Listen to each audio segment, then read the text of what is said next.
Iran ifite ubuso bungana na kilometero kare miliyoni imwe na miliyoni 648 n'ijana na 95, cyangwa se mayiro 636,372. Ubu ni ubuso bugize igihugu cya Iran gikomeje guhangana na Israel y'ubuso buto cyane bungana byibuza n'ibihumbi 28, gato cyane. Israel yenda kungana n'u Rwanda, naho Iran ni umubyeyi wa Israel uramutse ugiye gupima iby'ubuso bwa bino bihugu. Tumenye amateka akomeye igihugu cya Iran gikomeje guhangana mu ntambara ikomeye na Israel. Ibisasu bya Iran ndetse na Israel bikomeje guturaguritanya hagati yabo. Iran ubundi ni igihugu kimeze gute kuva kera mu mateka?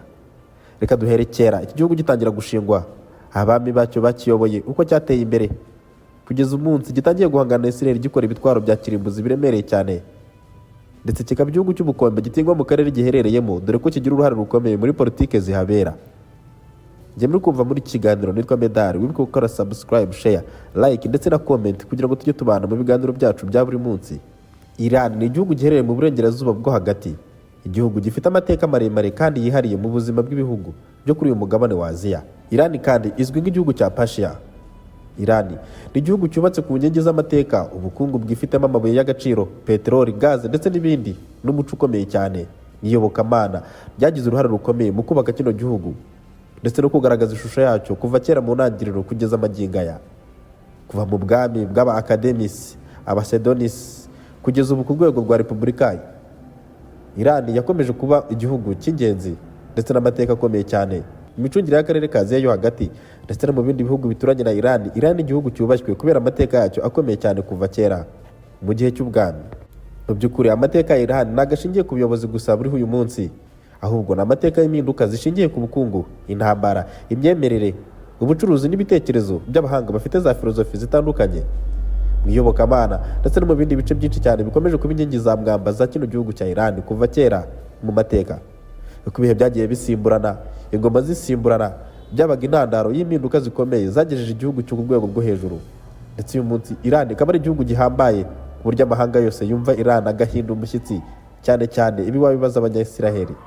Politiki n'umuco wa Iran ni ibintu bikomeye cyane, abaturage babyitaho cyane. Ubundi uburyo bugaragaza gukomera kwa Iran ni uburyo yitwaye mu ntambara zitandukanye, harimo intambara zikomeye nk'iyaranze hagati yayo n'abayisilamu mu ntambara yitwa Iran-Iraq, ndetse n'ukuntu yitwaye mu gice cy'ubukoroni n'ikirere cy'ubushotoranyi cyagiye kigaragaraho mu gihe cya Kisilamu. Iran kandi ni igihugu cyashoboye guhangana n'iterabwoba, igitutu cy'amahanga ndetse n'ubukene, kikiyubaka mu buryo buhambaye ku buryo umunsi wa none Iran ubukungu bwayo bushingiye kuri peteroli ndetse n'inganda zikomeye cyane muri kino gihugu. Uyu munsi gifatwa nka kimwe mu gihugu ndetse nk'inkingi za mwamba muri politiki n'umutekano mu karere ka Aziya yo hagati, ndetse gifite ijambo rikomeye ku rwego mpuzamahanga, cyane cyane mu bijyanye n'amasoko ya peteroli no mu bibazo bya diplomasi bijyanye n'umutekano w'isi yose muri rusange.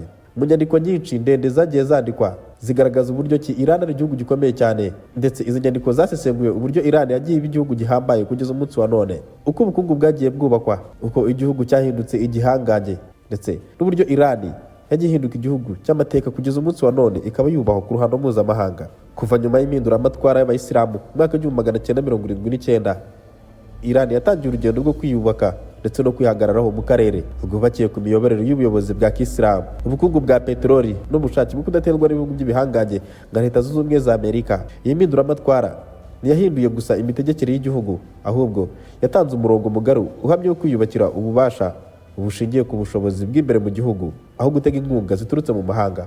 Aha niho Iran yatangiye kugenda izamura ijwi ryayo mu bya politike, igashaka ijambo ku bibazo byose ibiberamo imbere ndetse n'ibibera mu karere iherereyemo. Iran yahinduye uburyo bwo gucunga politike mpuzamahanga, igendera kuri politike yiswe Exporting the Islamic Revolution, aho ishaka gutera inkunga cyangwa gushyigikira mu mahuriro ya Kisilamu, Islamist Movement n'ibitekerezo by'abafite imyumvire y'idini ya Isilamu. Aho Iran yakoranyije imitwe ikomeye cyane nka Hezbollah muri Lebanon, Hamas muri Palestine n'abandi bafatanyabikorwa mu karere nko muri Syria ndetse na Iraq, Yemen n'ahandi henshi cyane ku isi. Aho Iran yifashishije uburyo bwo gushyigikira imitwe yitwara gisirikare kugira ngo ishimangire ijambo ryayo, irinde abanzi n'abashotoranyi, kandi ifata isura ikomeye cyane mu karere ndetse n'idini ya Isilamu nk'uko yari ihagarariye ubundi ikomeze kuzamuka. Ibi byatumye igihugu cya Iran gihinduka igihugu cy'amateka kugeza na n'uyu munsi, kikaba ari kimwe mu bihugu bikomeza kugira ubushotoranyi bukomeye n'igihugu cya Israel. Intambara ya Iran na Israel ngo ntabwo ubundi gipfa kurangira. Muri iki gihe uhereye mu mwaka w'1979 kugeza umunsi wa none, Iran ifite uruhare rugaragara mu bibazo byose bikomeye bibera mu karere ka Middle East cyangwa se akarere k'uburasirazuba bwo hagati, aho ibihugu bimwe na bimwe byagaragaye byugarijwe n'intambara cyangwa ubukene. Iran yashoboye gukoresha ayo mahirwe kugira ngo yinjire muri ibyo bihugu ndetse igire uburyo yatanga ubutabazi cyangwa se ikora ubujyanama hagati mu bihugu byo mu burasirazuba bwo hagati. Kuva yatangira iyo gahunda yagiye ibona ijambo n'icyubahiro bikomeye, uburyo yitabiriye intambara yo muri Syria ifatanyije na guverinoma ya Bashar al-Assad, uruhare rwayo mu myigaragambyo no mu ntambara z'abenegihugu muri Iraq ndetse no gufasha abahutis muri Yemen, byose byatumye Iran ifatwa nk'igihugu gifite ubushobozi bwo kugira uruhare mu gushyiraho amahame ndetse n'imiyoborere ya politike mu karere iherereyemo.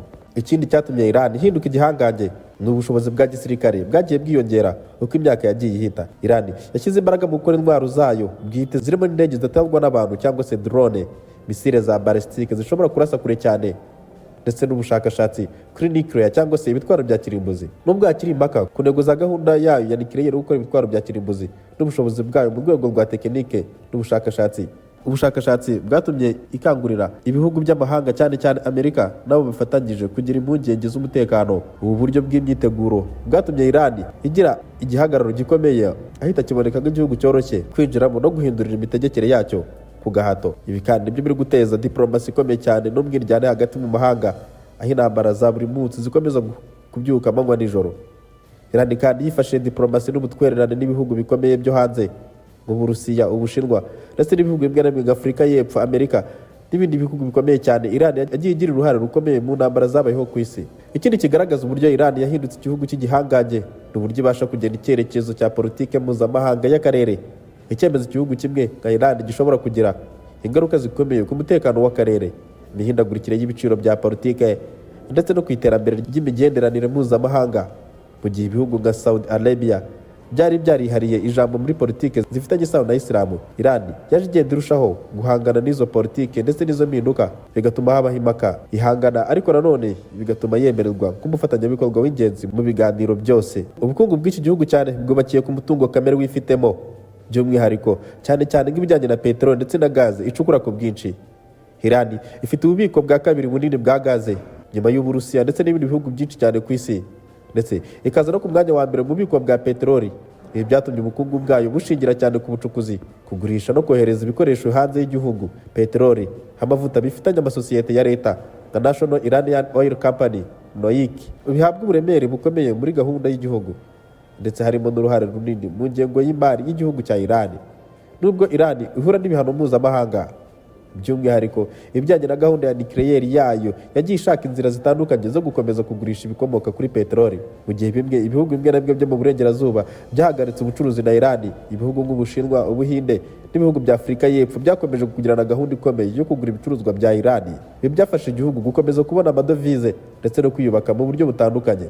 Uretse peteroli kandi, Iran ishingiye cyane cyane kuri gaze naturelle. Ikoresha gaze mu bikorwa byinshi byo gutunganya amashanyarazi, guteka, gutwara imodoka ndetse no mu nganda zikomeye zitunganya ibyuma, sima, imiti, ibiribwa.